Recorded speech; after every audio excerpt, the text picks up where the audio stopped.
I want to do some fun stuff here. So what kind of gear are we looking at? And how does it work? Yeah. So we looked a little bit at the boot. But yeah. So this is called the Scarpa Rebel Ice. It's a carbon fiber soled boot on the bottom. So it's super stiff. There's no bend in it when you step on things, even way out here where the lever's long on the end of the point.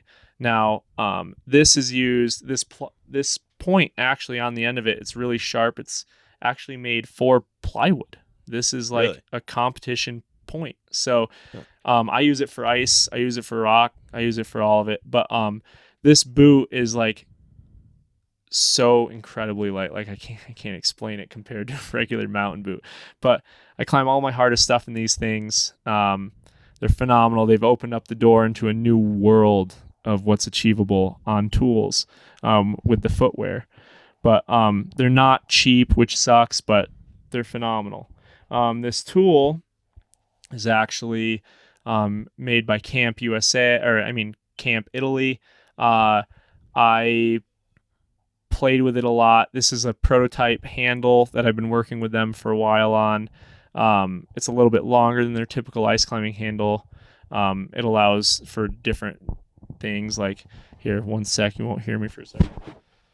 Like I can match it so I can get both hands on this to get my other hand up. So it allows for many different hand positions compared to only having one down here to get up here. If it's like, imagine if it's a smaller handle, I have to like figure out how to get this hand off and this hand on to get my other hand up here.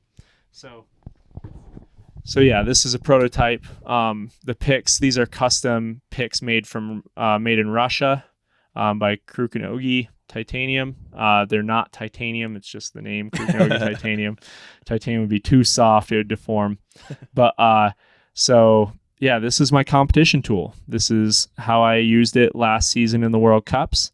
I might have a different tool or different generation of this tool this year but this thing treated me really well. What a lot of people are using are these high-end carbon fiber tools that are like $2,000 for a pair. This was much cheaper, I can tell you that. It's aluminum. It's going to last a lot longer because it is aluminum. But yeah, I mean, I was the first American last year to win European Cups. I won 2 of them. I only competed in 2 of them. Nice. So first American to ever podium at at that level, at European Cup level, and I won both of them. So that was pretty cool.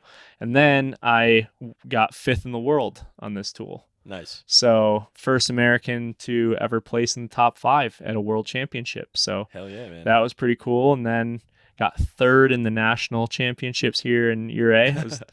I think I overdid it. Yeah, it was the best season of my life, but it was all accomplished on this tool. Yeah. This is the Camp Extreme. So it's just a modified Camp Extreme.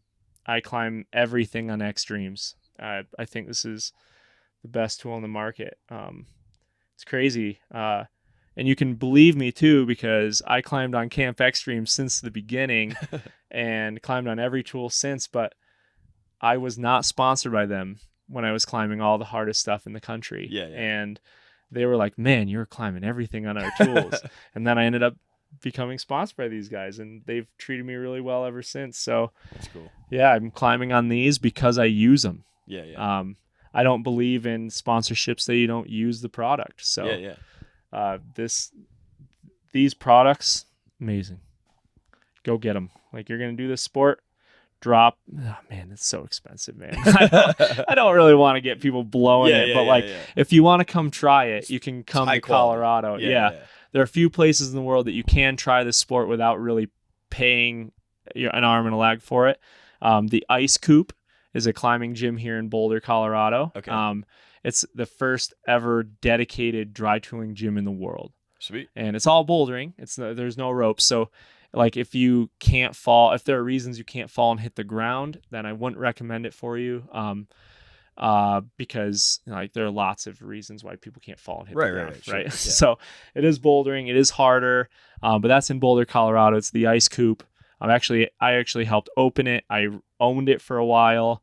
And like, I've trained many people through that thing. That thing has created some monsters in this realm. But I don't own it anymore. It's owned now by a small board. It's now a nonprofit, so you can come support us. Awesome. I'm on the board of that, so come support us in Boulder. If you're in Utah, go to the Scratch Pad. Okay. The Scratch Pad is in Orem. It's like just south of Salt Lake City. They have top rope availability, so like it opens up a whole new route. Like you can have younger kids try it. You can be older and like not worry about things. You can like not have conditions of like not being able to fall. Yeah. So it's much better in that sense. Like go to the Scratch Pad, phenomenal place. Or if you're down in Southwest Colorado, you got Basecamp Ouray. That gym is awesome. Go climb there. But those are really the only 3 gyms that allow dry tooling. So it's they're all in this like happy triangle right near me. So I get to go to all of them. But yeah, it's like that's the best way to try it. And like if you want to try the sport in that sense, like competition style, those are the places to go. All right. You have Peabody in Michigan. It's in Fenton, Michigan, right in Flint. Right next door to Flint. So Peabody is this pretty cool place too that you can go. But like that's really it, man. And so it's like not a very accessible sport. So it's crazy. But it's growing. And it's growing. It's growing. Well, you heard it here from the world champ. So it's good gear. Yeah. Some good recommendations for places to go. So. Yeah. Go give it a shot. It's so fun.